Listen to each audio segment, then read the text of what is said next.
People have tried using all kinds of materials to try and control spatter. Unfortunately, the heat of welding can turn some of those materials into dangerous gases. Today we have purpose-designed sprays for controlling spatter that we know are safe.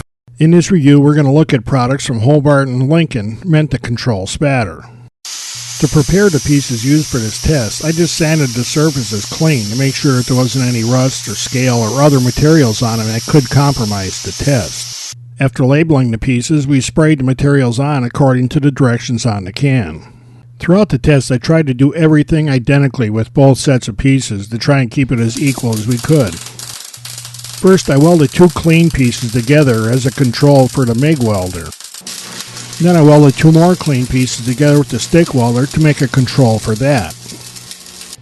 Then I welded together two pieces with the MIG welder. One of the pieces was coated with the Lincoln material, the other with the Hobart. And then I welded the other pieces together with the stick welder. Again, one was coated with the Lincoln material, the other with the Hobart material. When all the welding is done, we let them cool until they could be handled. Here's the stick welded pieces. The control piece is on the left. The coated pieces with the labels is on the right. I haven't done anything other than knocking the scale off of these. I'm just going to rub all of the surfaces a little bit with the leather welding glove. I just want to be sure that we're knocking off any of the loose spatter that may be on there. And almost immediately, I could see that there was a bit of a difference on the Lincoln side of the test piece. You can see that the Lincoln side doesn't have any spatters on it. The Hobart side does have a few. Here are the MIG welded pieces. Again, the control is on the left, the coated piece is on the right. Once again, I'm just going to rub them with the leather on the glove just to see if we can knock any loose spatter off. Once again, you can see the Lincoln side is completely free of spatter, and the Hobart side has a couple of BBs left on it. Next, I tried wire brushing all the sample pieces with a handheld brush. And that brush didn't seem to do any good on the MIG welded pieces.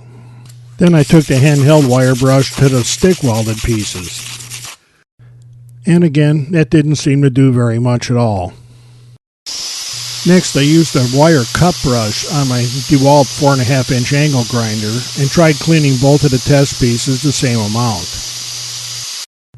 And after everything we did, it's obvious that the sprays do reduce the spatter considerably. The Lincoln material seemed to do a little bit better than a Hobart for the MIG welding. And for stick welding, they both seem to work about the same. You see, there's no spatter on here after the power brush. Neither of these products is very expensive, so if you're going to try and control spatter, do it with something that you know is safe and is designed for the job.